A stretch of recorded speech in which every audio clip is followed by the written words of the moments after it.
હું હર્ષ રમેશકુમાર સંઘવી ઈશ્વરના નામે સોગંદ લઉં છું કે ઈશ્વરના નામે સોગંદ લઉં છું કે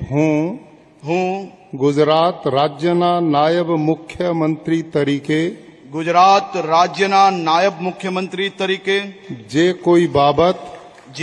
બાબત મારી વિચારણા માટે લાવવામાં આવશે અથવા મારા જાણવામાં આવશે તેની જાણ એવા નાયબ મુખ્યમંત્રી તરીકેના મારા કર્તવ્યોના યોગ્ય પાલન માટે આવશ્યક હોય તે સિવાય પ્રત્યક્ષ કે પરોક્ષ રીતે કોઈ પણ